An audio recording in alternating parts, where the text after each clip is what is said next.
আজকের আলোচনা বিষয় ব্যবসার 6টি মৌলিক নীতি। তো চলুন শুরু করা যাক। ব্যবসা করতে 6টি মৌলিক জিনিস লাগে। ব্যবসাতে অনেক সময় দিতে হবে।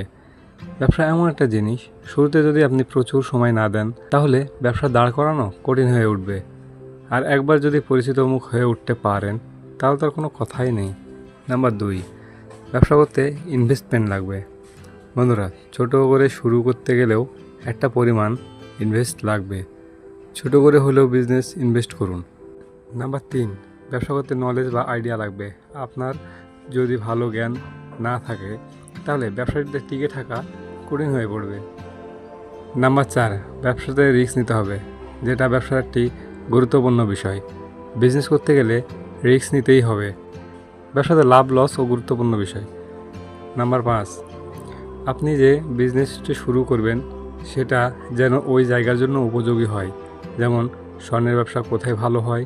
নিশ্চয়ই ভালো কোনো বড় কোনো মার্কেটে, যেখানে যে প্রোডাক্ট চলবে বুঝে শুনে সেখানে সেই ব্যবসা শুরু করতে হবে। আর 6 নাম্বারটি হলো লাইবিলিটি। যেমন কর্মচারী রাখলে তার স্যালারি, ইলেকট্রিক বিল, দোকান বা গোডাউন ভাড়া বিল, শুরুতে আপনার কেনাবেচা হোক বা না হোক এসব খরচা আপনাকে করতেই হবে। তাই ছোট করে হলেও শুরু করুন, অল্প দিয়ে শুরু করুন, যেন কোনো সময় লস হলেও পুনরায় রিকভার করতে পারেন। তার ব্যাকআপ রাখুন। বিজনেস মানে হলো রিস্ক। জীবনে সফল হতে গেলে এইটুকু তো রিস্ক নিতেই হবে। যদিও চাকরিজীবীরাও রিস্ক নিয়ে কাজ করে, যেমন সেনাবাহিনীতে যারা জব করে তারা কিন্তু জীবনের ঝুঁকি নিয়েই অপারেশন কমপ্লিট করে। যেসব পাইলট প্লেন আকাশে উড়ায় তাদেরও কিন্তু জীবনের ঝুঁকি রয়েছে। সো কম বেশি ঝুঁকি সবখানেই রয়েছে। তাহলে ব্যবসাতে ঝুঁকি নিলে প্রবলেম কি? আপনি ব্যবসা শুরু করতে চাচ্ছেন, তাহলে এই নিয়মগুলো মেনে চলুন আর নিজের কাজে মন দিন। মানুষ ততদিনই আপনাকে ব্যবহার করবে যতদিন আপনি তাদের কাছে প্রয়োজন হয়ে থাকবেন। তাই মানুষের কথা চিন্তা করা বাদ দিন। কে কী বলল সেদিকে কান দেবেন না। আমরা তো বিশ্বের সবচেয়ে বড় বিজনেসম্যানের কথা শুনেছি, তিনি এতটাই সফল যে তাকে চেনে না এমন লোকই নাই। এলন মাস্কের বাবা মা বলতেন এলন মাস্ক কানে কম শুনতেন, কিন্তু আসল বিষয়টা এটা না। আসল কারণটা হলো এলন মাস্ক যখন কোনো কাজ করতেন বা দেখতেন তা খুবই মনোযোগ দিয়ে সেই কাজগুলো করতেন। কারো কথা তার কানে অবধি সহজে যেত না, আর তার কাজে এতটাই ফোকাস ছিল আজকে তিনি পৃথিবীর 1 নম্বর বিলিয়নিয়ার। আপনি যদি সফল হন তাহলে মানুষ আপনার ছোট বাক্যটিও অসাধারণ বলে মনে করবে। বিজনেসের শুরু করার আগে এই কাজগুলো করুন। প্রয়োজনের থেকে অতিরিক্ত বেশি ফ্রেন্ডলি হবেন না। অযথা সময় আড্ডা দিয়ে নষ্ট করবেন না। আপনি যে বিজনেস করতে যাচ্ছেন সেটা ভালোভাবে বুঝুন, শিখুন এবং আরও বেশি জ্ঞান অর্জন করুন।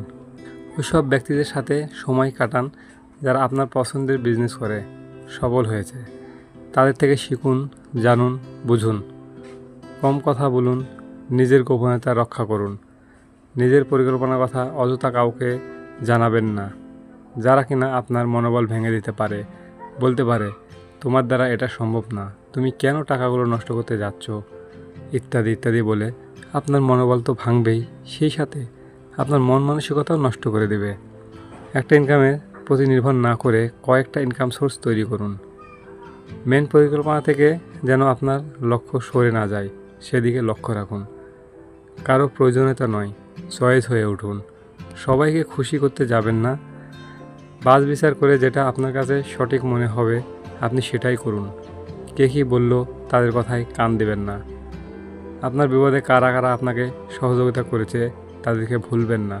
যখন সুযোগ পাবেন তাদেরকে সাহায্য করবেন এবং ধন্যবাদ জানাবেন। উপরওয়ালাকে দোষ দিবেন না। আপনি নিজে চেষ্টা করুন, উপরওয়ালা আপনাকে সময় মতোই দিবে। তিনি জানে আপনার কখন কি দরকার। তো চলুন একটা গল্প শোনা যাক।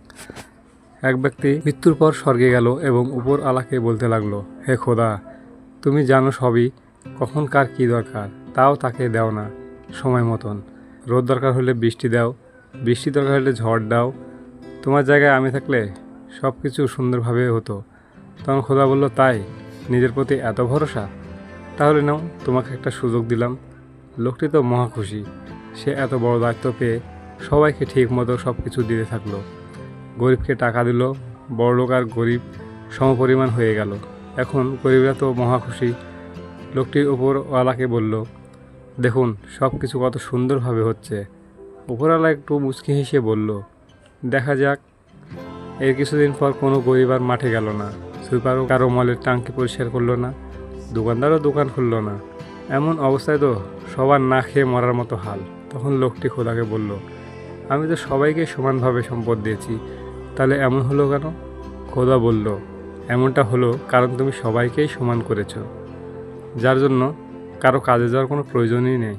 তুমি যদি তার চেষ্টা অনুযায়ী সম্পদ দিতা তাহলে সব কিছুই ঠিকই চলতো। যেমন একজন দিনমজুরকে তার প্রাপ্য অনুযায়ী বেতন দিতা, রিক্সাওয়ালাকে তার কাজের পরিমাণ টাকা দিতা, প্রতিটা কর্মীকে যদি তার পরিশ্রম হিসেবে বেতন দিতা, একজন বিজনেসম্যানকে তার পরিমাণ অনুযায়ী সম্পদ দিতা, তাহলে সব কিছুই ঠিকঠাক চলতো।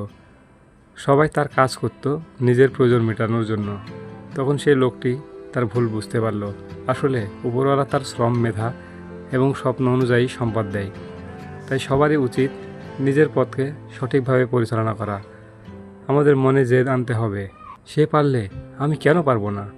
একজন মানুষ তার সফলতার মুখ তখনই দেখে যখন সে সঠিক পথে চলে।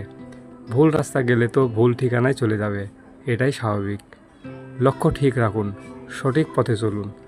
আপনার ভিতরে কী ঘাটতি আছে তা পরিহার করে অভিজ্ঞতা অর্জন করুন আর কাজে লেগে পড়ুন।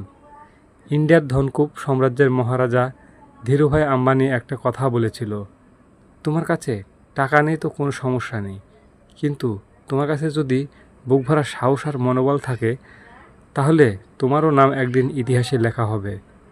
বন্ধুরা, আমার এই মোটিভেশনাল গল্পটি যদি আপনাদের ভালো লেগে থাকে তাহলে একটা লাইক, কমেন্ট করবেন আর শেয়ার করে দেবেন আপনাদের বন্ধুদের কাছে। আর হ্যাঁ বন্ধুরা, সাবস্ক্রাইব করতে কিন্তু ভুলবেন না।